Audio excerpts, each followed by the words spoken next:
Welcome to my virtual campfire. I'm Crystal Kelly. It is times like these that our ancestors would have started telling stories around a campfire, searching for meaning in our existence. We all have our Corona stories to tell. Think of our phone as the warm glow of a virtual campfire. Each week, listen to stories from all over the world about how we, as humans, fit into the vibrations of Mother Nature and the universe. Collectively, let's co-create a future through conversation and storytelling and music. With love.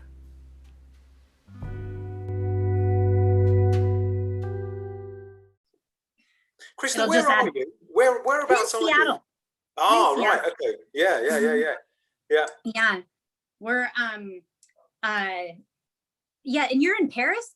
No, I'm in London. So the office is in Paris, but I live in London and I go to Paris half the week, but I haven't been to Paris for a year, almost a year to the day, because of COVID.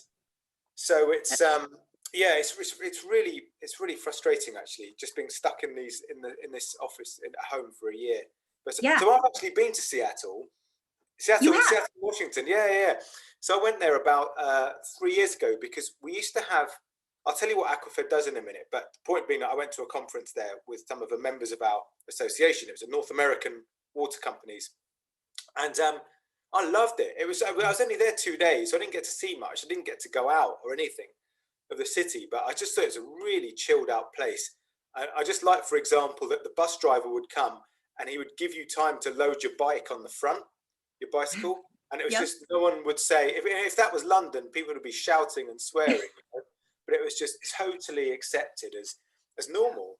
It was really good. You know what's funny about Seattle is that that drivers are almost too nice in Seattle. So you'll come up to like a 4-way stop and it'll be like, no, you go. Like it's like this, like it's almost like I don't know. It's really funny. It's funny you say that because it's like complete opposite of like East Coast of the US, where people are more like London.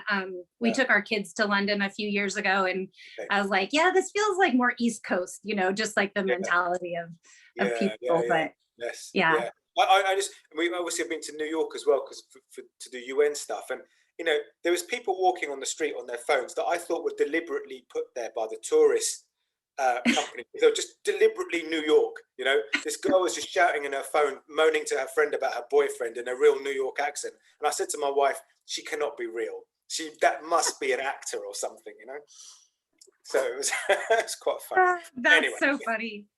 I love it. Yes. Neil, thank you so much for joining us today. I'm really excited to hear from you and have you have this conversation with you. It's a pleasure to be here. I'm really, really excited, Crystal. It's really, it's going to be good fun next hour. Yeah, definitely. It is. So this conversation is really we're breaking this global narrative that we have right now of coronavirus, and I like to think we're shifting the conversation, and it's inspired by World Water Day, which is this coming week on March 22nd, and to me, especially this year, World Water Day is, from what I understand, to raise awareness about clean water. And I just think if we're made up of 80% water and we can't even drink clean water, how can we be healthy as a people and as a planet? And I would love to hear from you about how the United Nations is doing this, how they're shifting, what differences are, how is this different now? Yeah, okay, so let's start with World Water Day first and kind of what that is and how that has come about.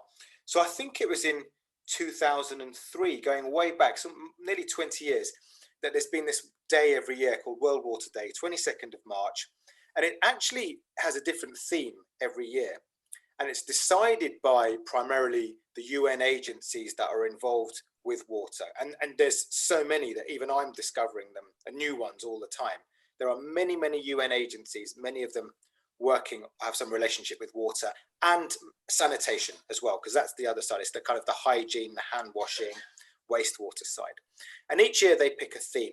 And in the past, they've had things like water and climate change, water and jobs, water and women. 2 years ago, I think 2 years ago, it was called Leaving No One Behind. And that was about making sure that people who have been displaced through war, refugees, for example, have access to clean water as well. And so there's a different theme every year. And it's a big report is published on that day as well, which is written by technicians and experts and academics to help the UN and to help governments understand more about what the problems are in detail, and also to think about what the solutions are as well.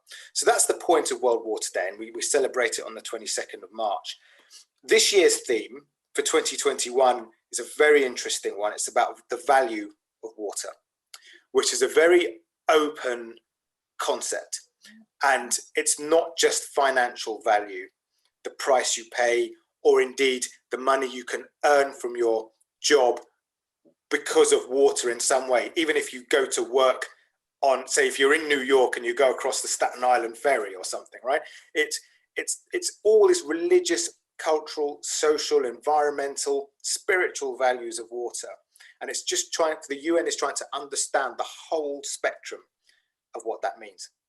So that's the theme of this year's World Water Day. Underpinning all of that, Crystal, as you said, is the UN's push on water and sanitation. And as you know, that the UN has 17 different goals, sustainable development goals, to reach by 2030. And they were set in 2015. And there were many, many subjects that could have been chosen among the 17. It ends up being like some kind of like World Cup soccer tournament, the kind of subjects get knocked out at every stage. Luckily, I think water and sanitation made it into its own goal, Sustainable Development Goal 6. That is good because it's not just a bit of paper, and it's not something, marketing or PR. This is real. It focuses governments all around the world on certain targets, and it focuses attention on it. But as I'm sure we'll get into the discussion now, because I will stop now. But Crystal, Sustainable Development Goal 6 is way off track, and that was acknowledged by the UN 2 years ago. Yeah, and that was one thing that I wanted to ask you about, because I was reviewing a report done in 2011 by the Bill and Melinda Gates Foundation called Shit Happens. And it really breaks down the importance of clean water and that sanitation that you're referring to. And when I look at those numbers in that report, and I look at the plan of what they were doing today in 2021, I'm reading this from 2011, so that's 10 years ago. And in 10 years, I'm just sitting here thinking, what really got done? Because the numbers, I think, are actually worse. I'm sure you could speak to that. But from my perspective and the work I've done with Clean Water Foundation, things are not getting better. And how do you explain that? Like, what do you think about that?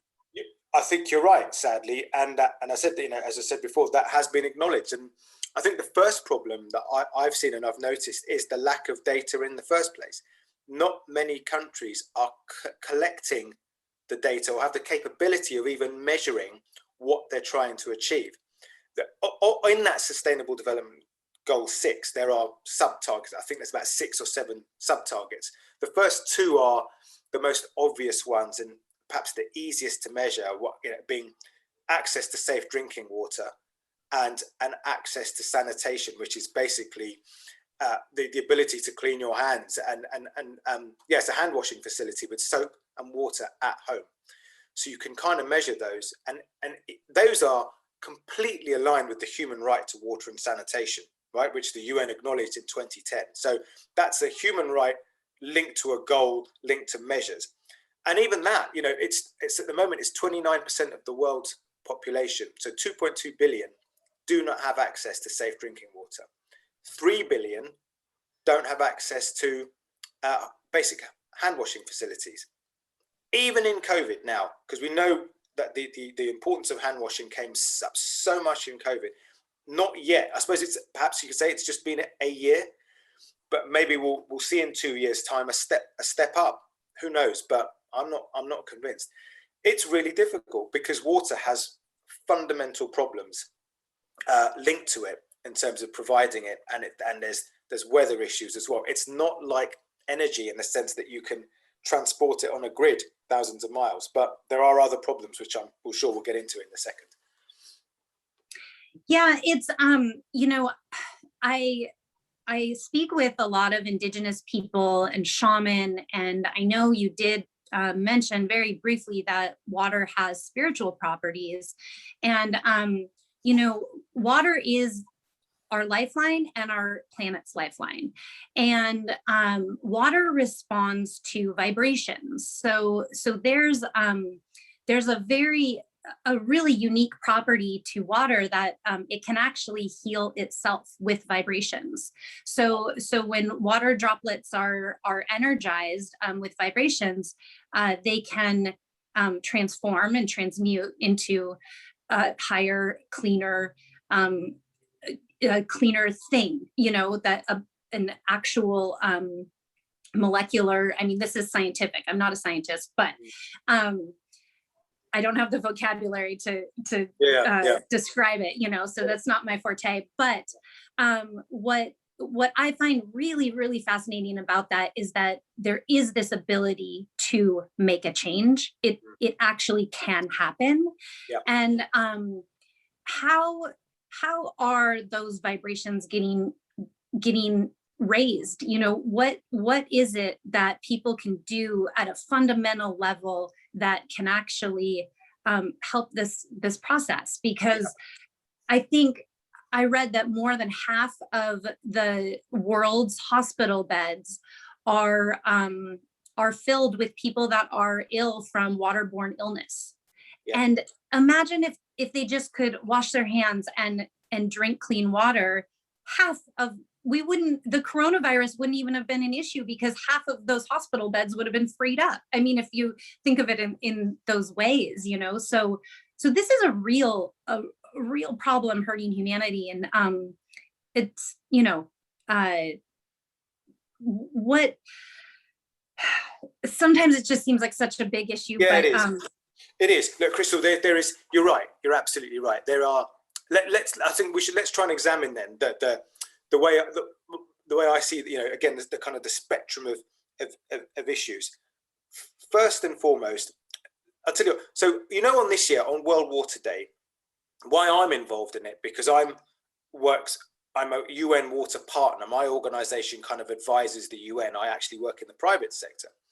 But I got involved in the campaign this year because I fundamentally saw the need for the UN to connect with real people and users on the ground.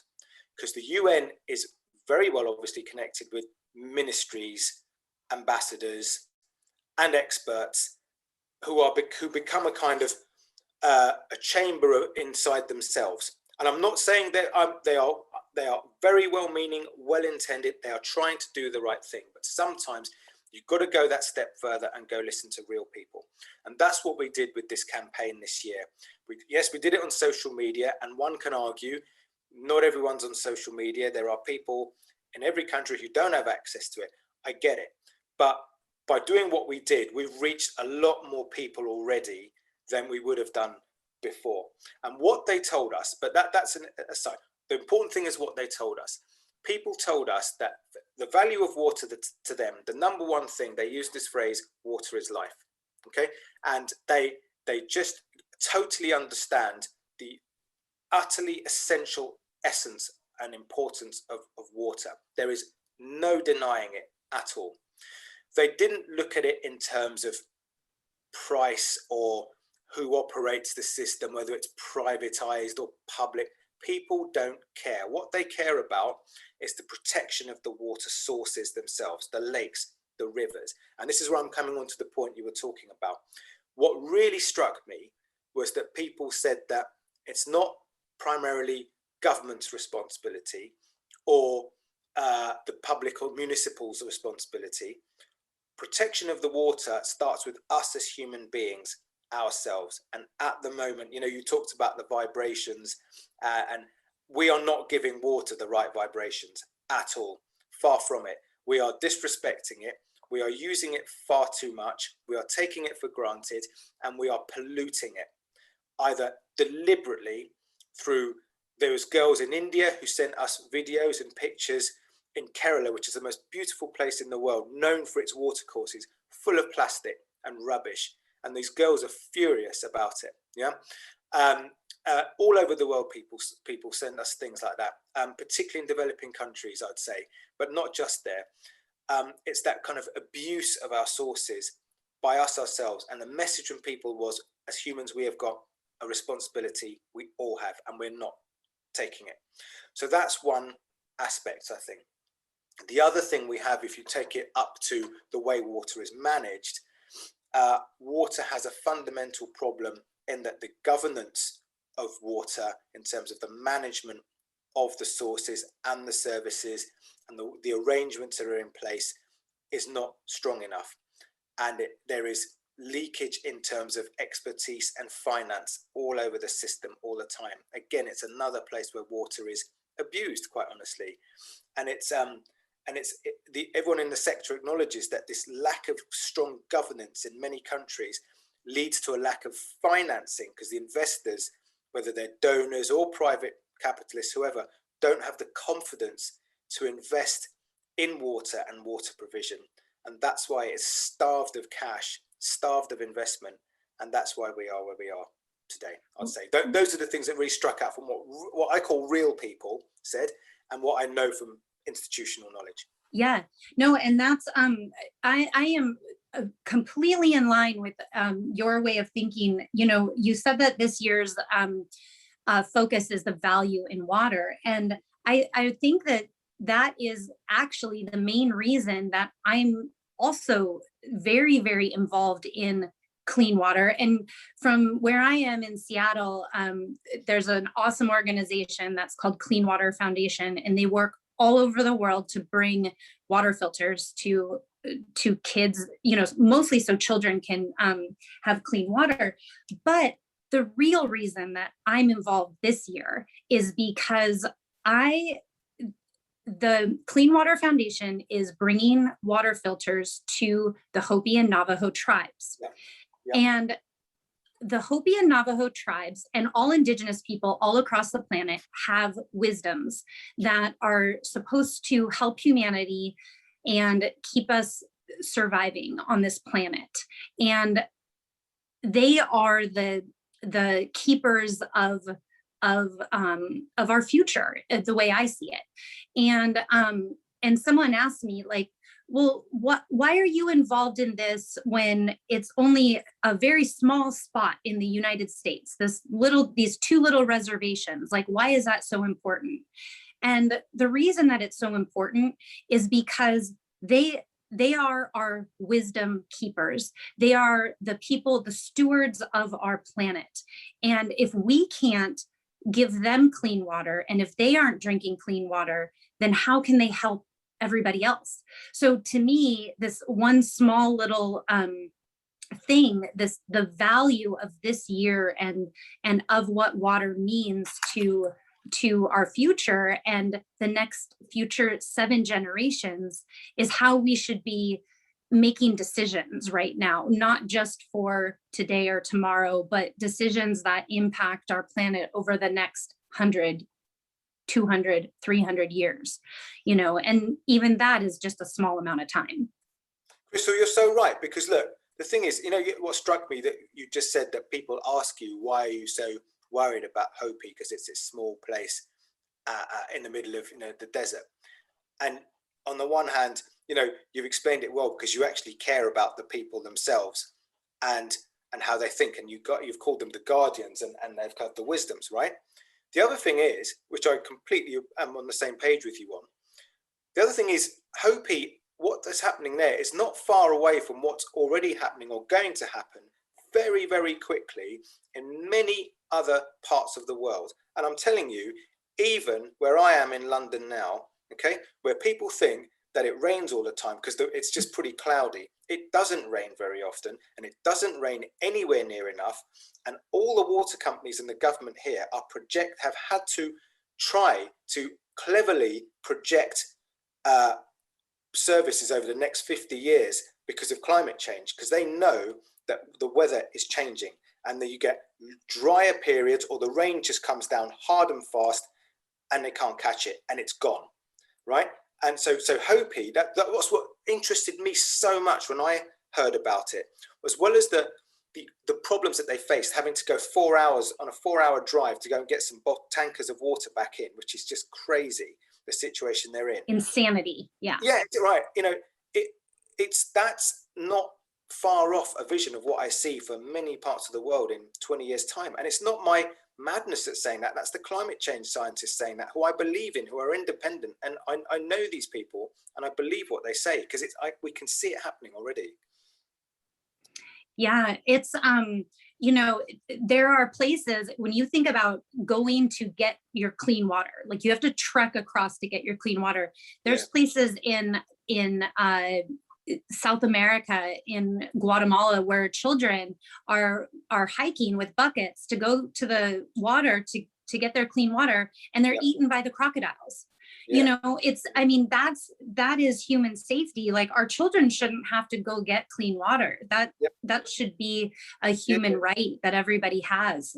Exactly. And exactly. You know, Crystal, you're right. There's the danger to children, and there is this very, very well known, well documented, and well backed up with data phenomenon that goes on with water all around the world. It's the women that have to go and fetch it. And on the way, they are abused, they're harassed, they are attacked. And also, if they don't have that, they don't have an education, because they are walking 3 or 4 miles a day in the heat to go and get their water. So the act of fetching water for them is basically their life. That's what they do. And you have, you know, as we know, women are highly capable, and they are not getting that same opportunity. So it just leads to all sorts of inequalities. I was going to say that this point you just made is correct, that people are just carrying on as if this isn't going to happen. This being water shortages being the norm, and we are just not ready for it. In the developed world, it's going to be. Oh, that's what it was. There you go. Yes, that is what I was going to say. Is that just this year, when a winter storm? Yes. Now that isn't even. That happens every year. We have hurricanes every year. We have winter storms. A winter storm hit the United States' biggest state, Texas. And all of a sudden, we were slapped in the face with a very real issue. And that's why I say the timing is now, is that all these people in Texas for weeks on end did not have clean water. And like, we're civilized. We're entitled to clean water. That's how people think in America anyway. I'm just saying, that's not how I think. But that is people's mentality. And it's, it really was a wake up call. And it's ironically, I had already been working on this clean water stuff before this happened, but I thought, you know, this just reinforces it to me in a energetic sort of way of why I'm putting my energy there, because it is that important. If a winter storm can do something so devastating as it did this year in the United States, I'm just afraid what could really happen. Yeah, exactly. You're right too. It's, again, whether you're in Seattle, whether you're in Texas, whether you are in rural Tanzania, whether you're in London, these things are coming in different ways already. This kind of future in the next 20 years of water shortages for different reasons. In Tanzania and Hopi, it's more climate and weather related right now. In Texas and in London, and we've seen in other places, and even New York, recently they were refurbishing the pipes. They've got wooden water pipes running under the systems. I think it was in Hoboken. And these pipes were more than 100 years old.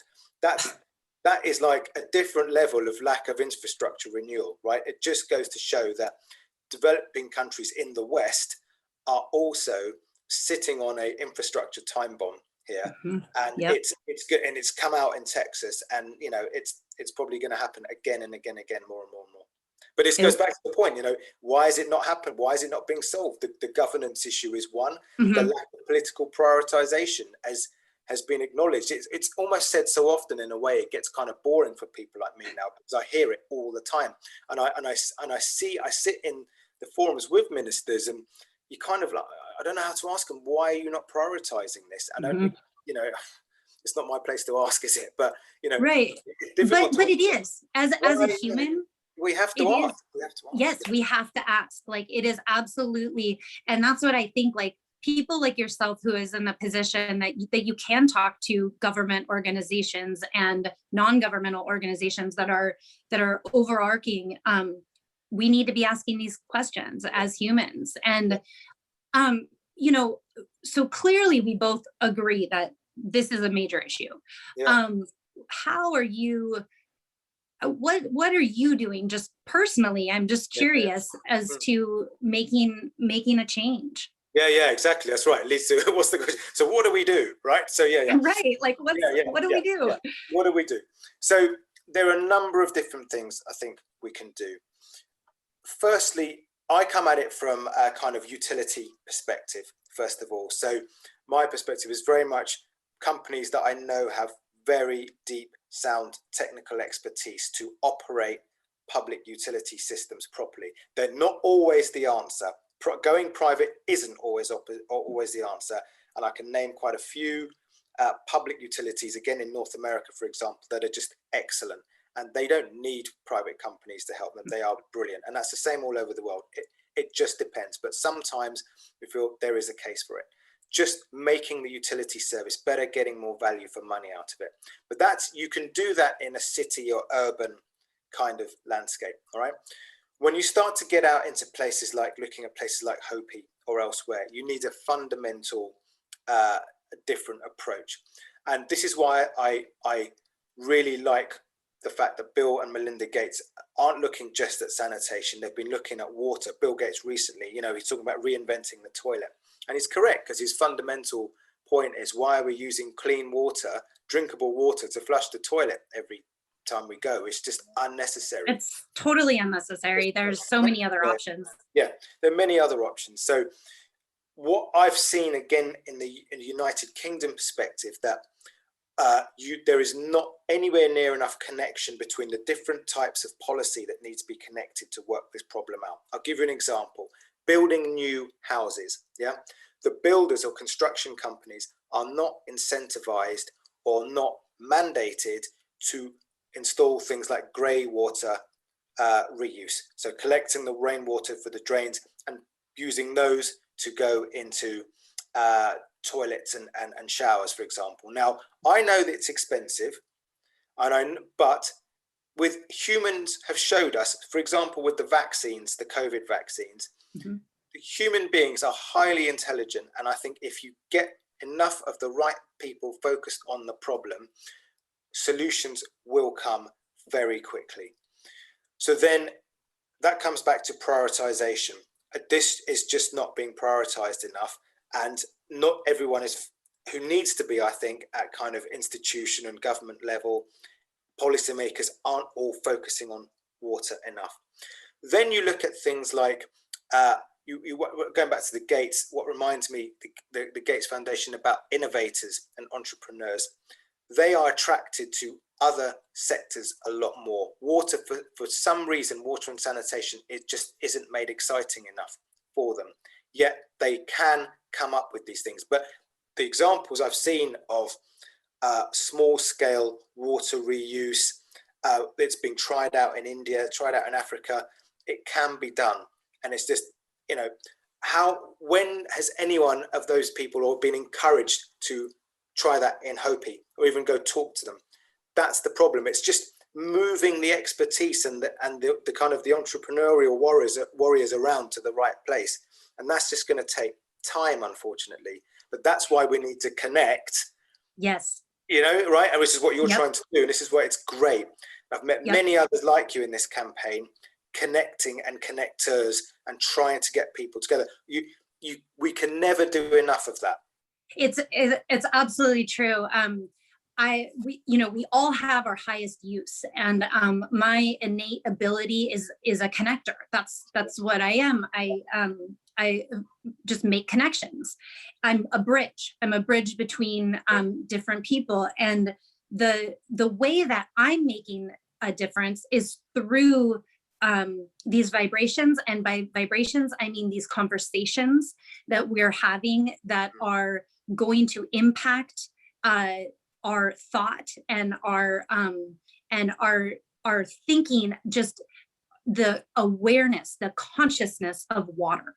And if we just start speaking these words and having these conversations, it's the most important thing we can be doing right now, is raising that consciousness. And I know personally, I feel like I have to get out and do something, you know, like I need to get out and move around and do something. And so in May, I'm going to Mount Shasta, which is one of the highest peaks in the United States. And at first I thought I was going to climb up to the top of the mountain for clean water, like just to raise awareness. Yeah. And then I was connected with a shaman that lives on Mount Shasta, and he's taking me to 3 energy portals inside the mountain. We're going inside at about 7,000 feet. Yeah. And what I loved about this concept is that clean water comes from the mountains, the crystal clear mountain water that comes down. And how is it so clean? It's, as it's coming down the mountain, it's filtered by the rocks, by the sand, everything that it has to go through. Yeah. And so I thought, how awesome is it to go inside and filter, bring these vibrations? And I'm going to do it with singing bowls and indigenous drums. And we're going to make vibrations to give to the water from the mountain. And that's how I feel like I make a difference, by doing something like that.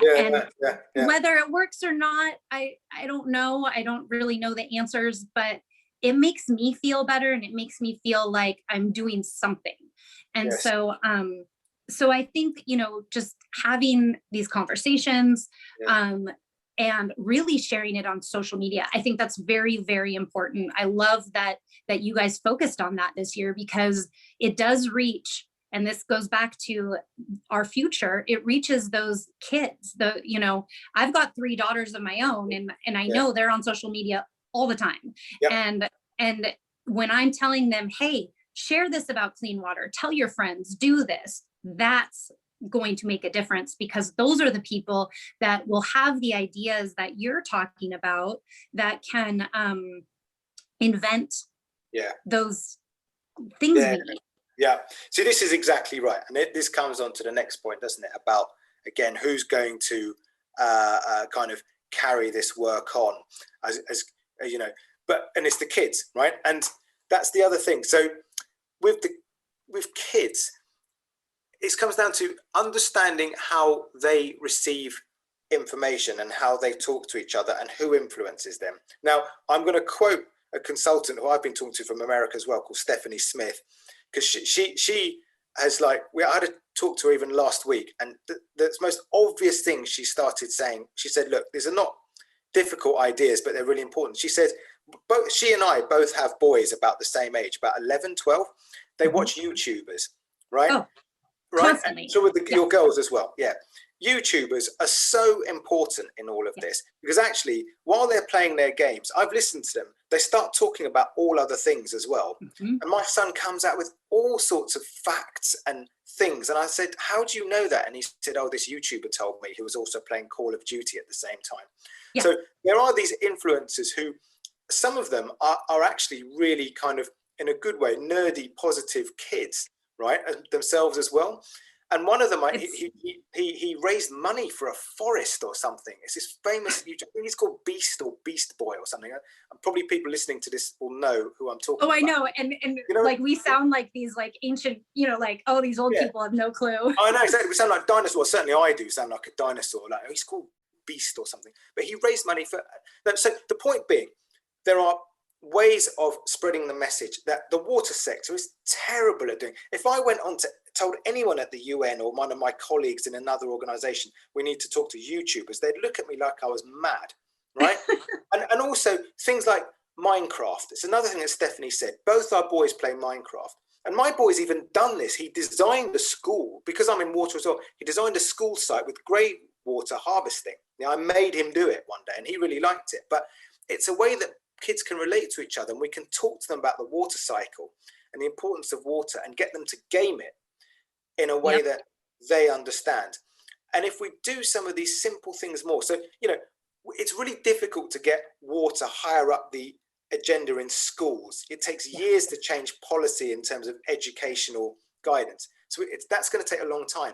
What we can do right now is get, you know, kids, go to where kids go to talk to each other and understand how they talk to each other.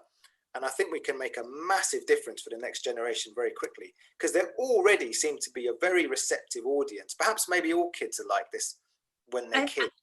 Yeah, and I see it really changing drastically. I have just very, I have an 18-year-old, a 16-year-old, and a 5-year-old. So the difference between the two older kids and the 5-year-old is the difference of a generation. Even though I know that they are of the same generation, it doesn't work like that anymore. The technology is so far different, drastically different from Penny, the youngest one growing up, and she knows things. She's compassionate. She tells me all the time I can't kill spiders even, and she learns these things on YouTube. She showed me how to take a cup and put it over the spider and carry it outside. She learned it on YouTube. So, you know, so at 5 years old, I see a much different version of compassion. I'm not saying the older girls are not compassionate, but it's different. The messages that have been given to them are different. And I think that I think you're right. I think there's a way through games, through a kid's book that I wrote is about a little bird who poops art. And and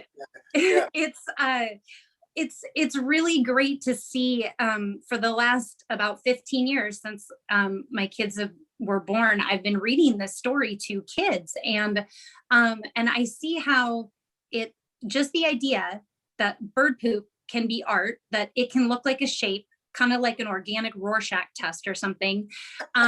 It changes their perspective of their day and their also their connection with nature. And that's something that I think if we can use technology in a positive way to connect it to nature, because electricity it's natural. Technology is natural. It's not outside of a natural order. If we can give them that link, I think they can be the change makers, the big change makers. You know, we're just giving the idea. But they'll carry it. Exactly that. I think we've got to enable them to work it out for themselves quickly in a way that they get it. So it's like, so the change then becomes like a natural force that they all just believe in. It becomes their own societal norm that protecting, in my view, hopefully protecting water and protecting the sources and respecting the water. And, you know, whether they want to go as far as understanding that there's a vibration to it as well, even better if they do, because I'm quite interested in that concept. But even if they don't, if they just know that they shouldn't dump their water bottles and crap in it, right, and just not do that, and use water less, spend 2 minutes less in the shower, turn the tap off when you're brushing your teeth between brushes. Just little things like that. If that becomes the norm, I think we're going to go, you know, we're on the right track again. I think if it if it doesn't take a conversation half an hour, 40 minutes to explain why this is important, then we've even made progress, you know. Exactly. It just becomes you know what it's like. But as a parent, you know what it's like. They're not going to listen to you. We can tell them till they're blue in the face, do that, do your homework, have a shower, get in the bath, etc. But if they work it out for themselves between them, and that's why it goes back to the YouTubers. I don't care who these YouTubers are. If they're giving the right message, fair play, thank you very much. YouTube man, you know, because you've done the right thing.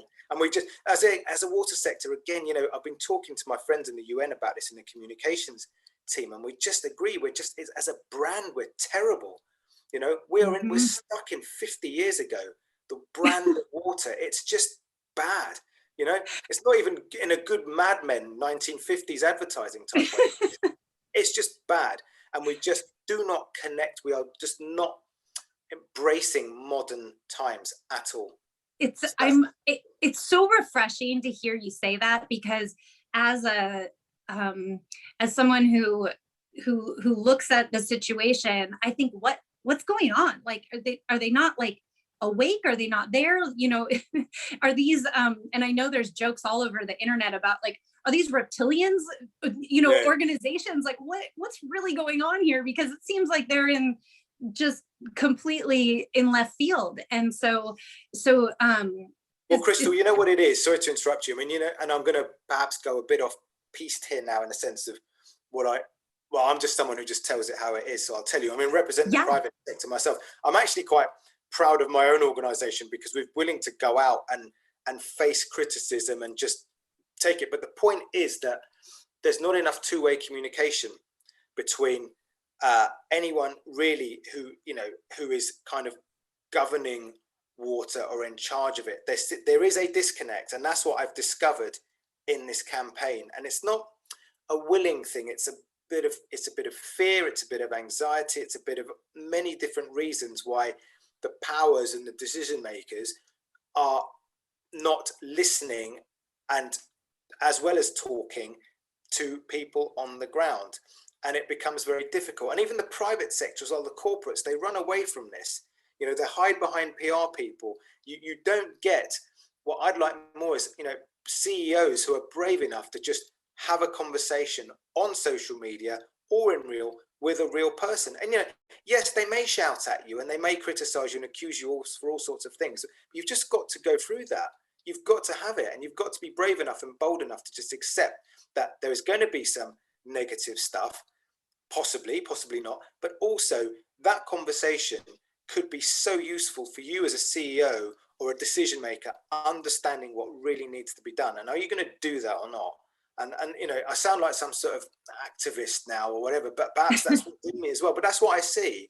And that's what I'm really proud of this time with the Water to Me hashtag. And the UN Water was very brave to allow us actually to do this, and to actually try to have a communication and to actually listen to people and talk to them. And in the end, I did the talking on social media with people. And not once did anyone say to me, for example, yeah, but you're from the private sector, I don't want to talk to you. If you just talk to people on the level and just say, look, I want to understand from you, what does water mean to you? And then you just thank them for their comment afterwards, and thank you for giving us, and we are listening, and I'm going to try and do something about what you say. You know, it's amazing. It's you go back to this connection thing as well. I found that water has connected me with people like you and Stephanie, who I mentioned, all over the world now. I've got a whole new load of friends. Oh, people, you know what I mean, it's right? so true. No, yeah. I have worked with people all over the world since I think my very first trip. I know you work in Paris. My first trip at 15 was to Paris. And so I think since I was 15, that's a very long time. And but working with water, it has opened me up to a different connection, a different level of connection that has a lot of meaning behind it. And most of the people that have come forward are indigenous people, shaman, medicine people, artists, musicians. These are people that I consider my people, because I am one of those type of people too.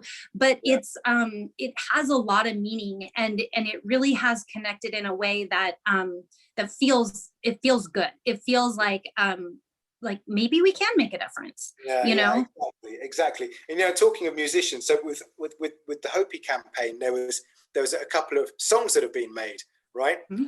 And you know, was it kind of like I don't know, a Jay-Z level of rapping? No, it probably wasn't, right? But I just really liked it because it really cheered me up to know that someone had actually made music out of it and had been inspired by what happened. So, and we put it on Twitter as well. We included it as part of the campaign, and I just thought, okay, it's a kind of average standard rap, but someone has done something about it. Some guy musician, he's made a rap out of it. I think he did it for free. He just did it, and I thought he just did it. Yeah, no, I that's how I understood it too. Yeah. And I just thought that's just excellent. I think that's really cool. It really cheered me up in one of those dark moments in the winter when I was sitting there late at night, trying to reply to people, and I found out about that because I'd heard about what was happening in Hopi, and it was really sad. It was really depressing me. It is. But then I heard the rap music, and I thought, okay, that's good. Right? So I love that, and our plan at Clean Water Foundation is as soon as the reservation opens back up, we have a permit to have a concert. Brilliant.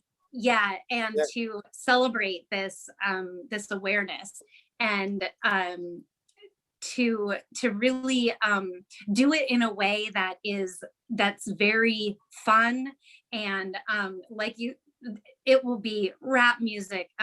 We're going to open it actually with a meditation with singing bowls and like kind of more ancient style music, but it is going to finish with so much fun and so much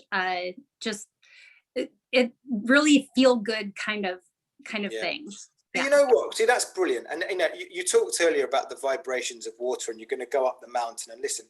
Part of me listens to that quite cynically, and I think, wow, really, Crystal, totally. Really? But on the other hand, I'm at that stage now where I think you cannot and must not rule out anything anymore, because this is just so important, and I want to understand that a bit more. And I just think events like what you're doing, I hope you can get one of these kind of cool kids, perhaps they're in Seattle, these kind of cool kids, these entrepreneurs or innovators who are looking at basic kind of small water reuse schemes, and get them out there and to meet the shaman. Wouldn't that be amazing?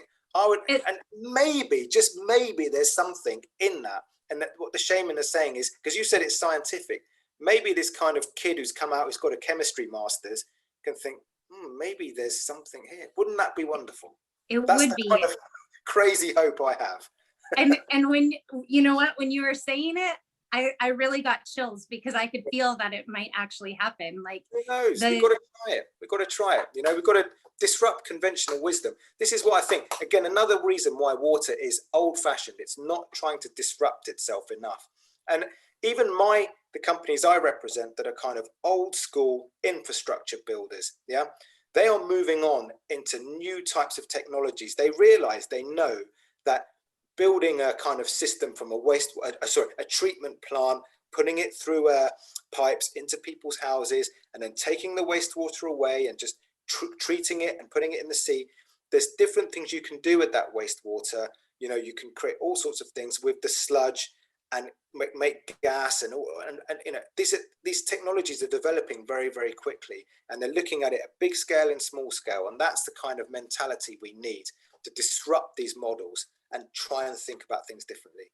It's true. I read a quote by Einstein one time that said, you cannot solve problems with the same mindset that created them. Exactly. And that's kind of where we're at. We need to be thinking differently. We need to be thinking outside of the box, creatively. Like, in my mind, and this is why I go inside a mountain, is that there is no box. It's not outside of the box. There just isn't even a box. It doesn't exist.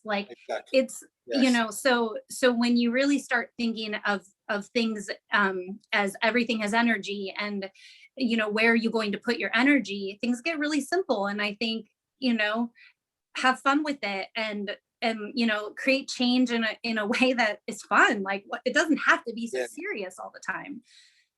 Yes. Yeah, exactly. And again, linking it back to Hopi, I just think that some places like that need different kind of look at, and I think we've got to stop looking at it and think, well, it's a place in the desert and there's just no hope for it. Mm-hmm. And the only solution is to pay to dig into the deeper aquifer because that's what happens, and that happens in Hopi and that happens in Africa all the time. And these are water stressed areas that you've got to do something different. There's got to be something different about it, and let's try and get the people who can make a difference, encourage them and incentivize them in some way to go to Hopi, whereas, you know, as opposed to somewhere else. I think very easy to say, very hard to do, but it's true. You know. Yeah, I know all of these things are easy to say, but I feel inspired that people like you are doing things and saying things, and you know, I think that the thing I always come back to is that water can heal itself. So, you know, this problem can be solved. It isn't it's, you know, it's borderline dire, but it's not the end of the world yet. No, it's not. Exactly. I think, you know, technology is out there and it exists, and perhaps, you know, if places like Hopi can see itself and use itself as a test bed and do things to encourage or be allowed or enabled to encourage innovators to use it as a sandbox, quite literally, to try things different, and where it's okay to fail and they're kind of helped out in some way, rather than spending. I know, you know, I understand that in Hopi there is no money at the moment. There's no public funds available.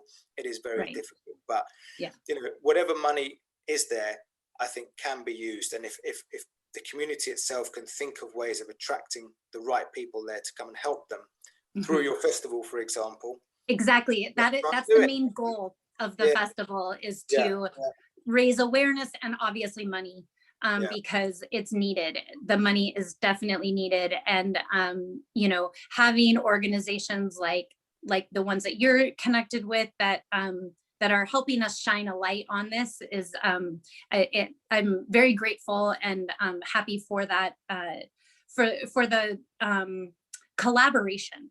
You know, it's working together. It's not for anything or for anyone, or, you know, we're all benefiting. It's a win-win-win for all. And you know, you've made me think now as well. I mean, our campaign is sort of ongoing, but it's coming to a checkpoint in that we're summarizing how it's gone so far and what people have said for World Water Day. But we don't want this to stop, because it's been the start of something. I think it's the start of a movement of empowering people and raising their voices upwards. Now what I think we need to do, because I think we've kind of done that bit for now, what I think we need to go back to everyone who commented and trying to connect them and try and see if through those connections we can get some actual action. So actually talking to you, I've been able to, without using any inner monologue, because I clearly don't have any, I've been able to think out what my next step is. So you have helped me, Crystal. So I'm good. I'm so happy. Without even having to do anything, you just made me think what next. And that's another thing. We talk about connections all the time, don't we? I need to go back now after the 22nd of March and go back to everyone that commented and try and connect them up. Let's see who needs to talk to who's got an understanding, who might have an answer, and let's see if there's something there. Brilliant. It's stuff. Amazing. Yep. That is absolutely brilliant. Actually, what you should do, Crystal, sorry to interrupt you again, you should come and hunt me down in about 3 months and test and come and hold me to account on this and say, Neil, what happened? Yeah. You know what? Good. Because I like, you know, being accountable is a good thing. And, you know, if I haven't been able to do that, I should explain to you why I haven't done it.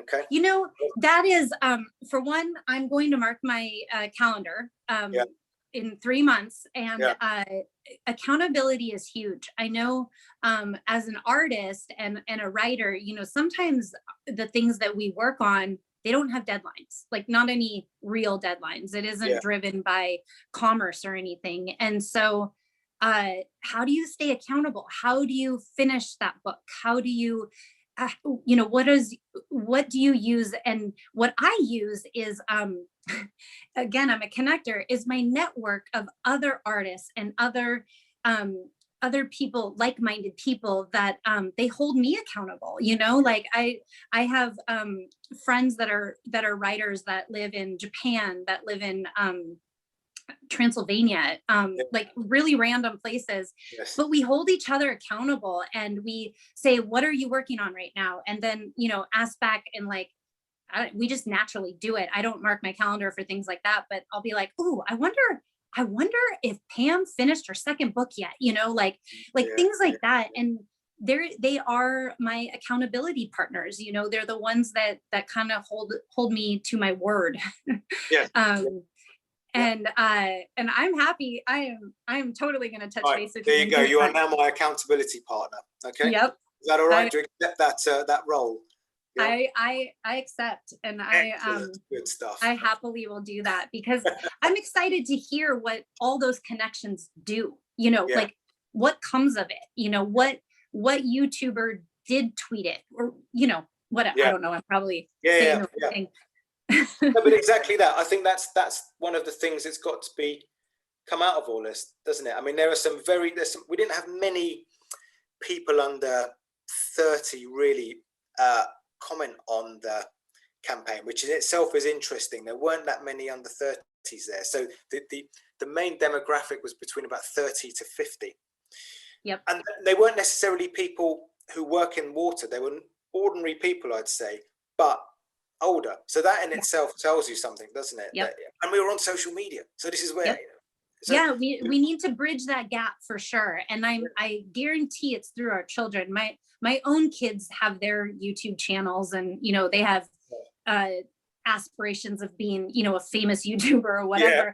And I tell them, I say, just follow your heart, do what inspires you, and people will find it interesting, because they have some really unique interests. And I think that it also is just do a little bit at a time. Don't get too overwhelmed by the big, I want to be a famous YouTuber. Just be consistent, keep doing it a little bit at a time, one follower at a time. And eventually there's a tipping point, and so, and that's kind of what this World Water Day is hopefully this can be the tipping point and the bridge between all of these disconnects.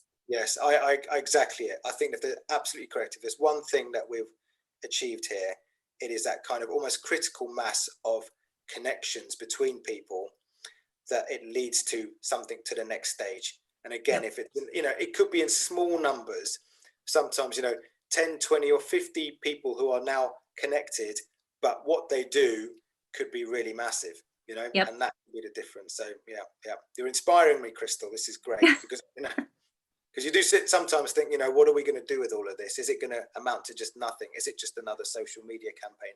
And social media was the channel to try and achieve a bigger type of change. And in this case, it was about getting people's voices inside the UN right to the top. And I think already I've got them to agree that this is going to be happening every year now, which is what I wanted. This kind of going out early and listening to people on whatever the subject's going to be, and bringing it back and reporting it back again. So small steps. Yeah. So I want to answer a question that you didn't ask, but it popped in my head. Yeah. And so if this year's theme is value in water, I think the answer is that it's invaluable. Yes. Very nice. Yep. And that's exactly the essence of what people were saying. That water is life mantra is exactly that, them saying that it's invaluable. Mm-hmm. Right? Yeah. That's exactly what they mean. Yeah. Exactly. It's pretty cool.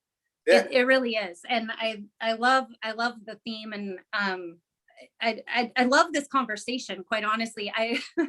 It's, when you talk to someone that we're worlds away from each other, and never met in person, and we sit around this like virtual campfire thing that I made up in my head. It's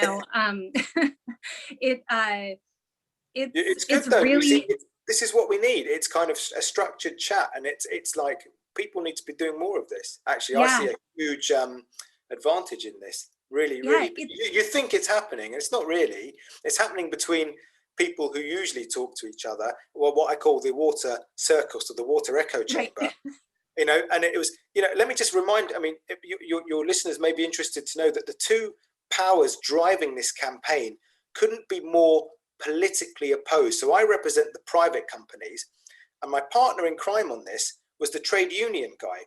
He's the kind of the director general of the International Association of Trade Unions, who hate the private sector, and they hate my guys, right? They think we're all, kind of scumbags, quite honestly. Right. But on this, we always end up arguing publicly. There's always news stories when they quote his organization and then mine. But on this issue about valuing water and this issue of listening to people and giving people a voice, we are totally at one.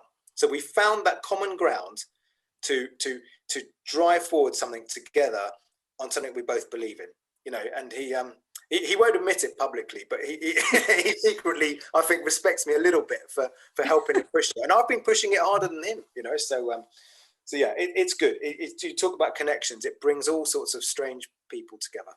It does. And, you can't have good without the bad. Yep. So, it's like that partnership is the yin and yang. It's we're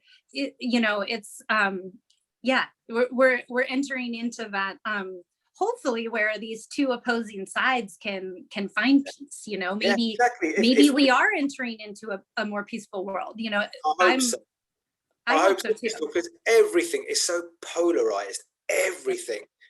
Whether it's the US election or issues like Brexit in the UK, or just anything in the media, the whole thing about the royal family and Harry and Meghan versus the royal family. There's so much actual in-between subtlety and nuance, but none of that is understood anymore. It's either Harry and Meghan or the Queen, and you're one or the other, and that's it. And that's right. Not what it's really about. It's just like, that shows a lack of intelligence. Yep. And a lack of willing to find common ground, and it's just prevalent in everywhere at the moment. It's anyway, that's a different discussion for another day. No, totally. I have to say one thing. I saw a comedian do a funny bit on like saying that aliens are going to come down to planet Earth and meet us and stuff, and it was like the gateway to Earth, and the comedian was pretending like he was the alien, and he's like, what kind of place is this? It doesn't have it. They still war? What? Yeah. They don't have enough food? What is that? Is this a logistic problem? Like, it just went on and on about making fun of humans. Yes. And then at the end of it, he was like, no, we're passing this planet. And he where else? Yeah. Dramatically throws it out the spaceship window or whatever. And it really shows, doesn't it? Yeah. Yep. Sometimes humor is a little bit right. Yeah, exactly. Yes. Yeah. Well, Neil, thank you so much for this inspiring conversation. It's been delightful and a little surprising. I didn't actually know it was going to be quite so inspiring, because it's such a heavy topic. Yeah, it is. But likewise, I think, whether it's your vibrations at the mountains or, or your ideas for the festival, I think you've given me a lot to think about. And now you've got to hold me to account in 3 months as well. All right. Yep. So do that. Make sure you do. And let's I will. Yeah. I will. And and we'll have another one of these conversations and see where that goes. So it'll be yes, it'll be great. It'll be great. I hope your listeners can kind of follow what I've been saying, because I don't always go off on tangents sometimes, but I hope it makes sense. I think the conversation flowed just like a river. Perfect. A little sideways sometimes, but that's okay.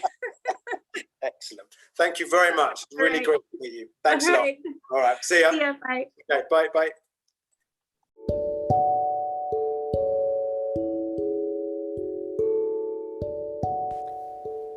Thank you for listening to my virtual campfire. I'm humbled and grateful, and with heartfelt thanks, thank you for listening all the way to the end. I hope that it caused a vibration or a thought or sparked something inside of you to make a positive change.